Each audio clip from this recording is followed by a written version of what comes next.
It is 4 o'clock in the morning. We are still reading the scripture, and I would be very happy if you joined us in this. So after Absalom, after Amnon raped Tamar, Absalom plotted and killed his brother Amnon, and he fled. And then he came back later in that time during sometime later, Absalom came up with a conspiracy. He provided himself with a chariot and horses with about 50 men. And he took in a man called, Ahithophel, the Gilonite. That is from the book of in Psalms chapter, 2 Samuel chapter 15. So for 4 years, Absalom would sit in the corner of the temple, and he would start listening to the trouble of the people, and then he would say that he wanted to judge them, and he would, if only he was appointed a judge in the land.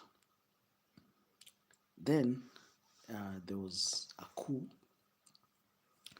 and this man called Ahithophel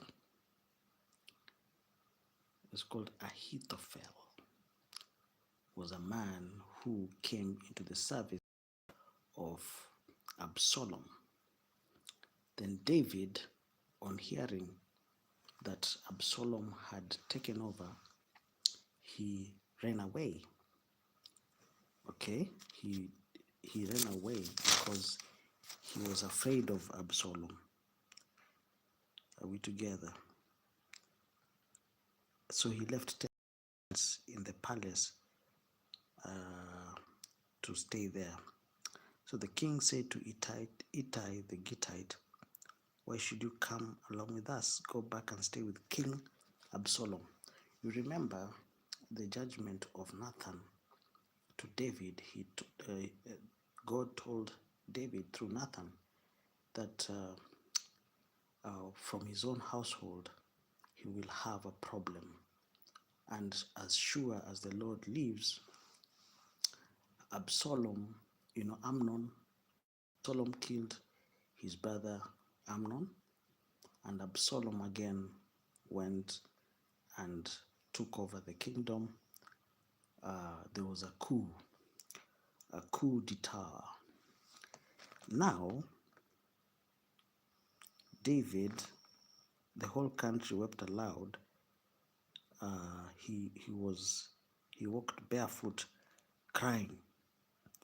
In fact, David walked barefoot when Absalom took the kingdom. David was so disturbed. He continued to the Mount of Olives weeping. His head was covered and he was barefoot.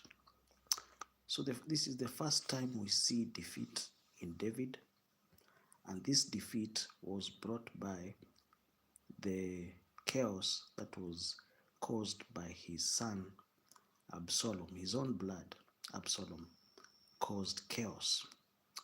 Absalom killed his brother Amnon, and then he went on, took the advice of another man called Ahithophel, and they plotted to take over the kingdom while David was in other things. So David went up the mountain of Olives weeping, and we can see here, while he was at Mount of Olives, he was told, "Ahithophel is among the conspirators with Absalom." So David prayed, "Lord, turn Ahithophel's counsel into foolishness." That was in the book of 2 Samuel chapter 15 verses 30. So he prayed that the advice that Ahithophel gives should not add up to anything, should not strengthen Absalom. When David arrived at the summit where people used to worship God, Hushai the Archite was there to meet him, his robe torn and dust on his head. David said to him, "If you go with me, you will be a burden to me. But if you return to the city and say to Absalom, Your Majesty, I will be your servant. I was your father's servant in the past, but now I will be your servant. Then you can help me by frustrating Ahithophel's advice." Oh, won't the priests? So David also took a man called Hushai, and Hushai went back to Absalom, and whatever advice that Ahithophel was giving, Hushai would frustrate Absalom. That was a plan of David. Now, since he was outside, he conspired again. Then we are reading in 2 Samuel 16. When David had gone a short distance beyond the summit, there was Ziba, the steward of Mephibosheth, waiting to meet him. He had a string of donkeys saddled and loaded with 200 loaves of bread, 100 cakes of raisins, 100 cakes of figs, and a skin of wine. And the king asked Ziba, "Why have you brought this?" Ziba answered, "The donkeys are for the king's household to ride on. The bread and the fruit are for the men to eat, and the wine is to refreshen those who have become exhausted in the wilderness." Remember, David returned all the lands that belonged to Saul to his grandson Mephibosheth. Then the Lord then asked, "Where is your master's grandson?" Ziba said to him, "He's staying in Jerusalem because he thinks today the Israelites will restore me to my grandfather's kingdom." Then the king said to Ziba, "All that belonged to Mephibosheth is now yours." You see, that is the mistake of Mephibosheth. This man called Ziba,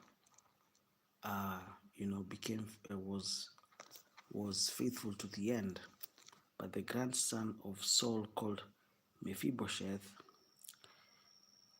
thought that he would be restored back to where his father was, that is King Saul.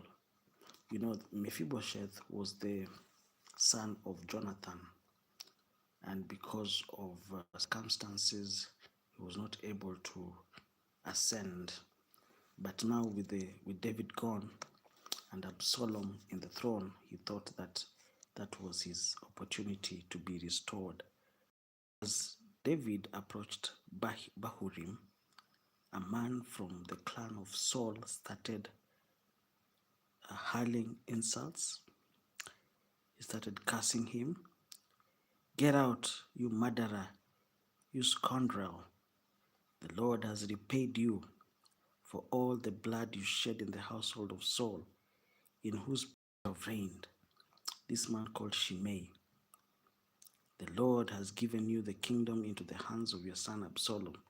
You have come to ruin because you are a murderer." Then Abishai, the son of Zeruiah, said to the king, "Why should this dead dog curse my lord the king? Let me go over and cut off his head." But the king said, "What does this have to do with you, sons of Zeruiah?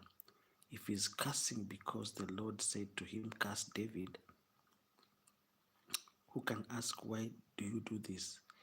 Then David then said to Abishai and all his officials, "My son, my own flesh and my blood is trying to kill me. How much more than this Benjamite? Leave him alone." Okay? "Let him curse, for the Lord has told him to. It may be that the Lord will look upon my misery and restore me to his covenant blessing." instead of his curse today. Let's continue. So David and his men continued along the road while Shimei was going along the hillside opposite him, cursing as he went and throwing stones at him and showering him with dirt. The king and all his people arrived at their destination exhausted, and there he refreshed himself. Remember, Hushai was in the company of David, and David sent Hushai to go back to the court and start and frustrate the advice of Ahithophel.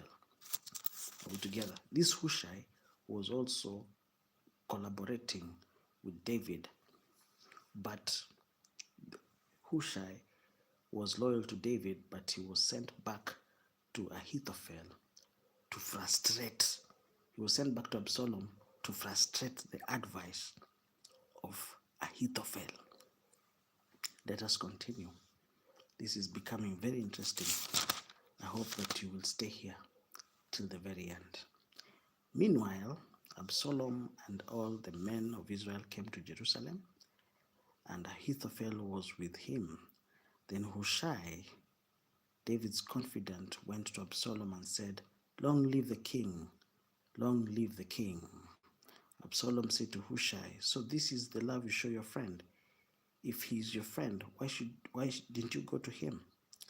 Hushai said to Absalom, "No, the one chosen by the Lord, by these people, and by all the men of Israel, his I will be, and I will remain with him.